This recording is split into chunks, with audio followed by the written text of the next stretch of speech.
Have a good day, class 9 student. At first, I wanted to tell all of you sorry for yesterday I sent a video. I was sent, but I am feeling not well, so I think some interruption have these videos. So I am repeat again the point number 4 point Stalinism and collectivism. The period of the early planned economy was linked to the desire of the collectivization of agriculture by 1927-1928. तो 1927-1928 ये दोनों सालों में जो 5 year planning लेकर government, कहाँ का government, Russia का गवर्नमेंट चल रहा था, वो प्लानिंग में कुछ प्रॉब्लम क्रिएट होना शुरू हुआ. क्या problem? The town in Soviet Russia we are facing an acute problem of grain suppliers. The government fixed price at which grain must be sold, but the peasant refused to sell their grain to government buyers at this price. तो Soviet रसिया के tip area में food grain मतलब खाने का जो problem ये create होना शुरू हुआ, प्रॉब्लम क्रिएट होना शुरू हुआ. एंड ये प्रॉब्लम क्यों हुआ? न गवर्नमेंट का जो फिक्स्ड प्राइस रेट है, इस फिक्स्ड प्राइस रेट में गवर्नमेंट का जो सेलर था, गवर्नमेंट का जो परचेजर था या बायर्स था, उन लोगों को फार्मर लोग अपना प्रोडक्शन या एग्रीकल्चर प्रोडक्ट सेल करना नहीं चाहता था. Stalin, who headed the party after the death of Lenin, introduced firm emergency measures. He believed that rich peasants and traders in the countryside were holding stock in the hope of higher price. Speculation had to be stopped and supplies confiscated. तो Stalin कौन था? Lenin बल्शेविक party जो थे, जो ruling party थे. Lenin, after Lenin death Stalin ने सरकार बनाया, इवन सरकार में आया. तो स्टालिन बल्शेविक पार्टी का एक लीडर था. तो उन्होंने एक emergency measures, emergency situation create किया अपने देश पे. और उन्होंने ये बिलीव करता था कि जो गांव के तरफ या outside of city, country side में जो लोग एग्रीकल्चर कर रहे हैं, वहाँ पर जो रिच फार्मर लोग थे, वो लोग जो फूड ग्रेन है उसको होल्ड कर रहे हैं, स्टॉक कर रहे हैं, ताकि उन लोगों को बाद में ज़्यादा प्राइस से, ज़्यादा अमाउंट से वो सेल कर सके. लेकिन ये जो सिस्टम है वो लोग करने लगा था फार्मर लोग, इसमें पूरे देश में एक भूखा मारी या खाने का या खाद्य संकट जिसे कहा जाता है वो क्रिएट हो सकता है. इसी को चलते हुए in the year 1928 party members trot to the grain producing area supervising enforced grain collection and riding kulaks, the name for well to do peasant. तो इसीलिए 1928 में पार्टी मेंबर, बल्शेविक पार्टी के जो टॉप मोस्ट लीडर लेवल के जो लोग थे, उन लोगों को गांव-गांव में भेजा गया ताकि एग्रीकल्चर एरिया में वो लोग एक सर्वे कर सके, कुलक्स के ऊपर एक्शन ले सके. कुलक्स कौन है? न जो लोग रिच फार्मर थे उन लोगों को कुलक्स कहा जाता था. As shortage continued, the decision was taken to collective farm. जब शॉर्टेज तब भी कम चलने लगा, तब एक डिसीजन लिया गया कि कलेक्टिव फार्म्स का. It was argue that grain shortage were partly due to the small size of holding. जब जो लोग छोटे छोटे जमीन के जो किसान लोग थे, वो लोग आर्ग्यू करने लगा कि हम लोग अपना खेती का सामान हम लोग अपने घर पे स्टोर कर के रख रहे हैं, इसमें गवर्नमेंट का क्या है. लेकिन गवर्नमेंट ने इसमें अपना हाथ रखा. अगर ऐसा चलता रहेगा तो गाँव की तरफ लोग खाने को मिलेगा, शहर में जो लोग खेती बाड़ी नहीं कर रहे हैं उन लोगों को खाने का नहीं मिलेगा। तो गवर्नमेंट ने क्या किया, after 1917 land had been given over to peasant. जो 1917 के बाद जो लैंड पीजेंट लोगों को दे दिया गया था, वही land, this small size peasant farm could not be modernized to develop modern farm and run them along industrial lines with machinery. It was necessary to eliminate kulaks, take away land from peasant and establish state control large farm. तो जितने farmer को जो land को distribute किया गया था वो farm, वो लैंड या एग्रीकल्चर लैंड गवर्नमेंट फिर से अपने हाथ में ले लिया, एक्वायर कर लिया। करने के बाद उसको फार्मिंग सिस्टम कर दिया। मतलब एक जो टुकड़े टुकड़े 10 आदमी के पास जितना ज़मीन था, उसी 10 आदमी का ज़मीन गवर्नमेंट लेकर एक प्लॉट बनाया। उसी प्लॉट में गवर्नमेंट अपने तरफ से एग्रीकल्चर करना शुरू किया। इवन उन्हीं लोगों को, जो लोग फार्मर थे, उन लोगों को उस खेती में काम करने के लिए फोर्स करना शुरू किया। What followed was Stalin collectivization program from 1929. The party forced all peasants to cultivate in collective farms, kolkabj. The bulk of land and implement were transferred to the ownership of collective farms. तो जितना भी land था, जो छोटे छोटे ज़मीन था एक एक किसानों का, वो किसानों का ज़मीन को गवर्नमेंट एक्वायर करके बड़ा बड़ा ज़मीन के तौर पे उसको एक्वायर कर लिया।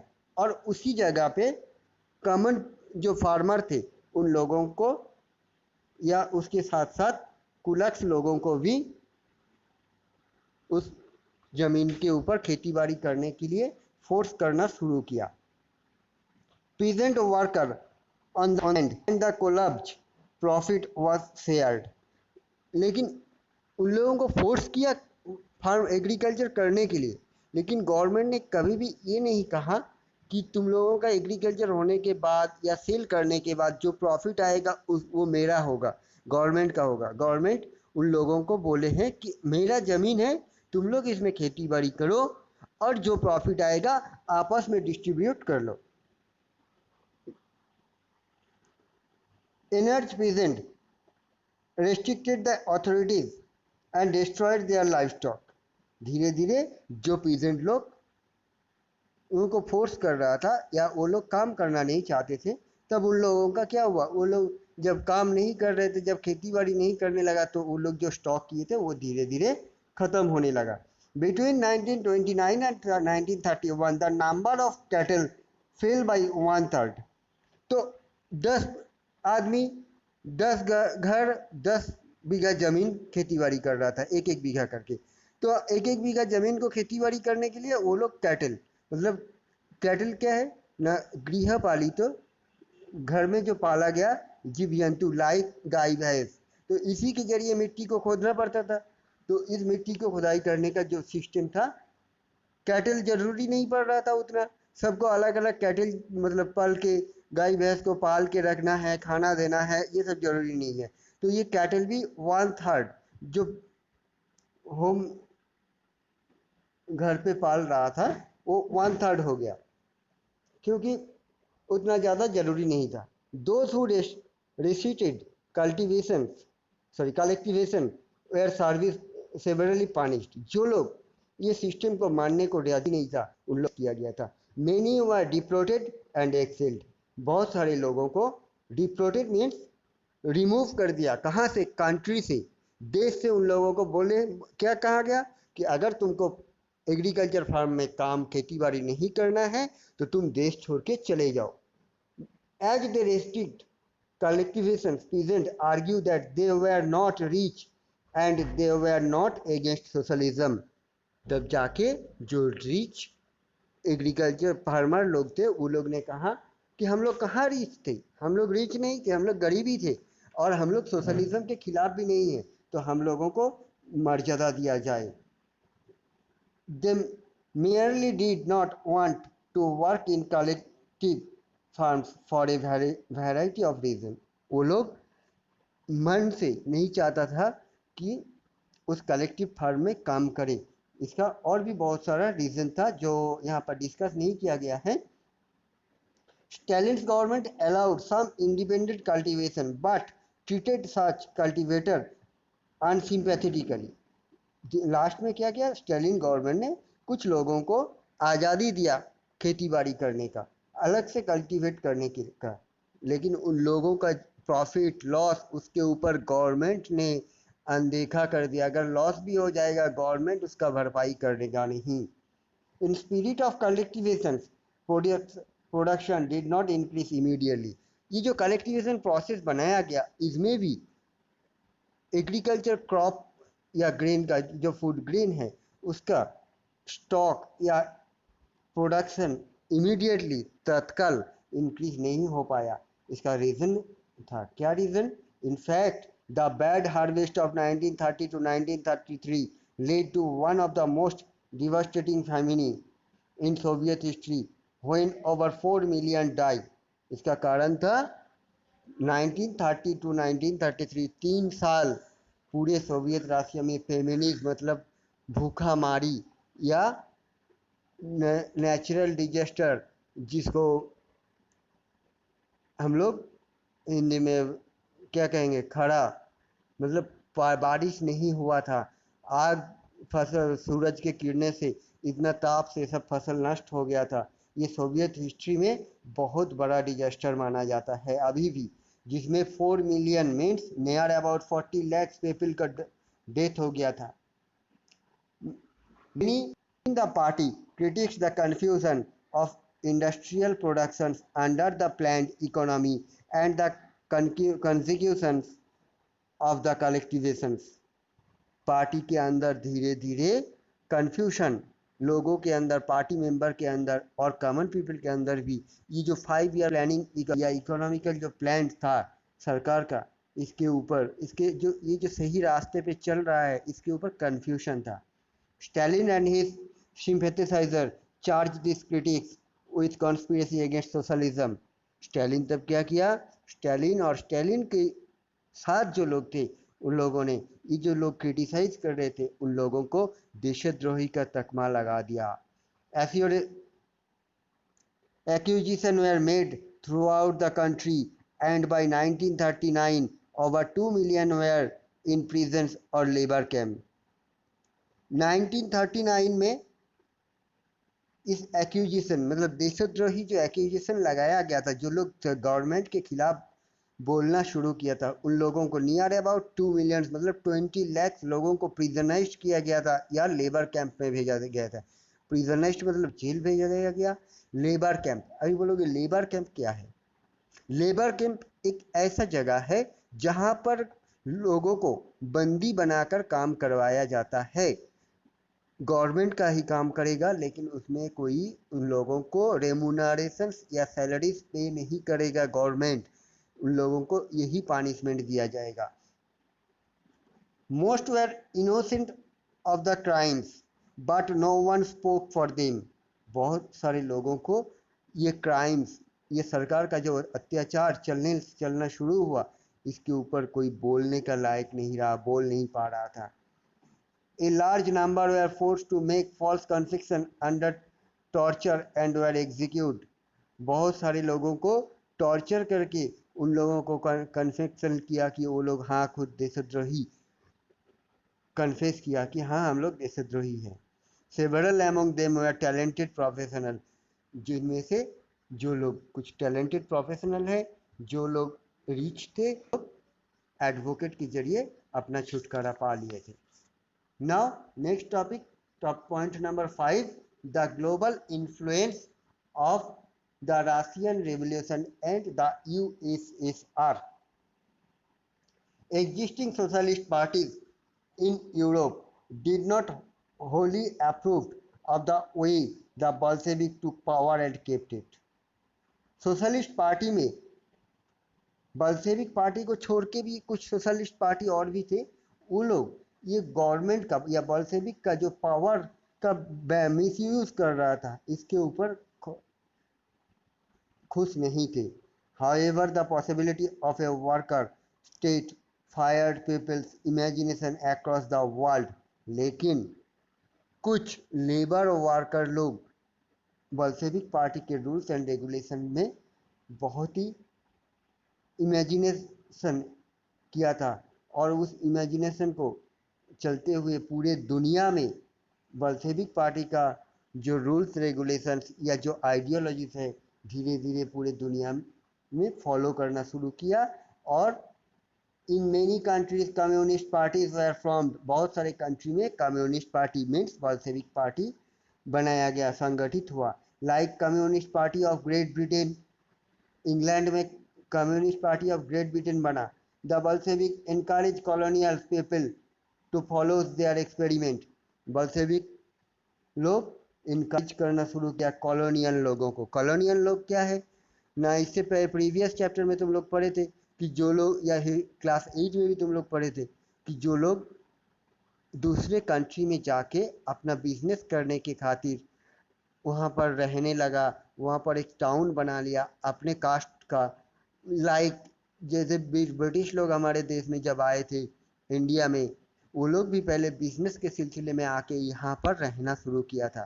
तो ऐसे ही इस तरीके का कॉलोनीज में उन लोगों को इन्फ्लुएंस दिया कि बल्शेविक पार्टी का जो रूल्स एंड आइडियोलॉजीज है इसको फॉलो करते हुए या एक्सपेरिमेंट के तौर पे आप लोग फॉलो कीजिए और देखिए। Many non Russian firms outside the USSR participate in the conference of the peoples of the East, and the Bolshevik found Comintern, an international union pro Bolshevik socialist party। तो बल्शेविक लोगों के बातों पे इनकरेज होके experiment के तौर पे बहुत सारे देशों सरकार या गवर्नमेंट या कॉलोनियल पावर वो लोग यूएसएसआर में पार्टिसिपेट किया और कॉन्फ्रेंस में, कॉन्फ्रेंस मतलब एक जमायत जो होता है या मीटिंग्स, उसमें भी पार्टिसिपेट किया। पार्टिसिपेट करने के बाद ये जो ऑल वर्ल्ड बेसिस एक पार्टी या सोशलिस्ट पार्टी को फॉर्म किया गया जिसका नाम है कॉमिंटर्न। कॉमिंटर्न एंड इंटरनेशनल, जो बॉल्शेविक पार्टी के द्वारा परिचालित होगा, चालित होगा, जो बॉल्शेविक पार्टी के अंडर ही रहेगा। Some received education in the USSR Communist University of the Workers of the East। अभी जो लोग आके यूएसएसआर में पार्टिसिपेट किया उन लोगों को बल्शेविक पार्टी के आइडियोलॉजीज, रूल्स, रेगुलेशंस बारे की एडुकेशन दिया बल्शेविक पार्टी का यूनिवर्सिटी के अंदर। Now by the time of the outbreak of the Second World War, the USSR had given socialism a global face and world structure। Second World War end हुआ कब? In the year 1942, you all are know। तो second world war खत्म होने तक USSR जो form हुआ था, जो संगठन बना था, वो पूरे दुनिया में एक ग्लोबल स्ट्रक्चर, एक ग्लोबल संगठन के तौर पे सामने उभर के आया। Yet by the 1950s it was acknowledged within the country that the style of government in the USSR was not in keeping with the ideas of the Russian Revolution। but 1950 के बाद बहुत सारे कंट्री ने Russian में जो revolution हुआ उनका जो आइडियोलॉजीज है वो आइडियोलॉजी सही मानने में इनकार करना शुरू किया कि उन लोगों का जो आइडियोलॉजीज था वो सही है, लेकिन पूरे तरीके से सही है या हम लोग उसको दूसरे हमारे कंट्री में इस्तेमाल करें या यूज़ करें, ये वो लोग नहीं चाह रहे थे। In the world socialist movement to it was recognized that all was not well in the Soviet Union। Soviet union में जो भी आइडियोलॉजीज है, जो भी रूल रेगुलेशन चल रहा है, सब सही नहीं है। A backward country had become a great power. ऐसा चलेगा तो जो लोअर कंट्री है, लोअर कंट्री मतलब लो इकोनॉमिकल कंट्री है, जिस कंट्री का इकोनॉमिकल कंडीशन कम है, खराब है, वो भी आगे बढ़ता जाएगा। its industries and has developed and the poor were began fed।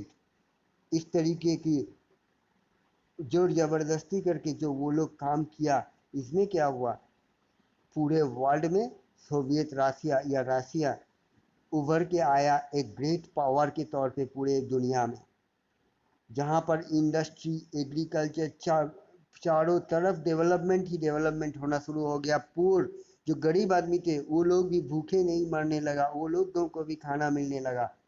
But it had denied the essential freedom to its citizens and carried out its development project through repressive policies. But इस socialism में common people का या उस देश का citizen का जो freedom मिलना चाहिए था वो उन लोगों को नहीं मिला था, उन लोगों को प्रेशराइज किया था। तो एक देश रशिया जिसको जो तरक्की में नंबर 1 या वर्ल्ड में उभर के आया, एक पावरफुल कंट्री के तौर पे आने के बावजूद वहाँ के जो लोग थे उन लोगों को फ्रीडम नहीं मिला। कैसे फ्रीडम मिला? फ्रीडम मिला था, तुम लोग इससे पहले क्या सुने कि एग्रीकल्चर करना होगा गवर्नमेंट के अंडर, खेती बाड़ी भी करना है गवर्नमेंट के अंदर। और उससे पहले क्या हुआ, लेबर या इंडस्ट्रियल एरिया में उन लोगों को एक कंजेस्टिव एरिया में काम करना पड़ा। इंडस्ट्रियलाइजेशन, ज़्यादा से ज़्यादा काम करने के लिए ज़्यादा से ज़्यादा लेबर को वर्किंग आवर्स और काम ज़्यादा करना पड़ रहा था दिन में। उन लोगों का जो रहने का जगह था वो भी खराब सिचुएशन था। ये सब जो तुम लोग इससे पहले पढ़े हो या सुने हो, अगर सुने होंगे तो जो मैंने एक्सप्लेनेशन किया, तो उसमें उन लोगों को फ्रीडम नहीं मिला था। By the end of the 20th century खत्म होते होते the international reputation of the USSR as a socialist country had declined. Thought it was recognized that socialist ideas still enjoyed respect among its people. But 20th century खत्म होते होते भी या अभी भी इंडिया क्यों और भी बहुत सारे देश, रशिया में जो रेवोल्यूशन हुआ उसकी जो आइडियोलॉजीज है, उसके आइडियोलॉजीज के जो अच्छे गुण था, अच्छे जो साइड था, जो गुड साइड्स था, उसको कैप्चर करते हुए दूसरे कंट्री ने अपने देश में सोशलिज्म को फैलाया। जो उन लोगों का बैड इफेक्ट था उसको नहीं अपनाया, उसको छोड़ दिया। But in each country the ideas of socialism were rethought in a variety of different way. तो सोशलिज्म का रशिया ने दिया था पूरे देश, पूरे दुनिया को, वो सारे कंट्री ने अपनाना नहीं चाह रहा था। उन लोग ने अपने अपने तरीके से, उन लोगों का आइडिया लेकर ही अपने अपने तरीके से काम करना शुरू किया। लाइक इंडिया में देखो, रशिया का जो सोशलिज्म या रिवॉल्यूशन का क्या पार्ट इंडिया ने अपनाया, ये अगर हम लोग देखेंगे तो इकोनॉमिक्स या सिविक्स में तुम लोग पढ़े हो, इकोनॉमिक्स में ही ज़्यादातर तुम लोग पढ़ोगे कि 5 ईयर प्लानिंग, गवर्नमेंट का 5 ईयर प्लानिंग, कोई भी प्लानिंग गवर्नमेंट करता है वो 5 ईयर का। और ये जो वोटिंग पॉलिसीज है या गवर्नमेंट बनाने का जो तरीका है 5 साल का, और क्या है, और कुछ चीज़ें हैं लाइक राशनिंग सिस्टम, ताकि अमीर गरीब सबके पास दिन का कम से कम पेट भर का खाना मिले। ये सब सिस्टम रशिया का इंडिया ने अपनाया। लेकिन रशिया में जो जोर जबरदस्ती करके जो कॉमन पीपल को काम कराया जा रहा था गवर्नमेंट के एरिया में, गवर्नमेंट जॉब में, गवर्नमेंट का जो काम करना है उसमें फ्री में काम कराया जा रहा था या कम रेवेन्यू में काम कराया जा रहा था, या तो फिर उन लोगों जो गवर्नमेंट के खिलाफ बात करेगा उनको प्रिजनाइज किया जाएगा, जेल में डाल दिया जाएगा। ये सब इंडिया तो नहीं अपनाया।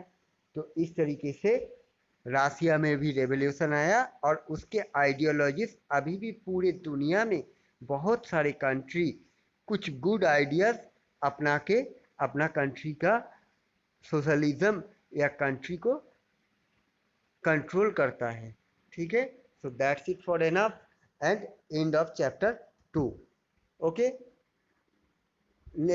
next day I will send you some questions. You write in your own stock of word and send me. Clear? Have a good day and goodbye, student.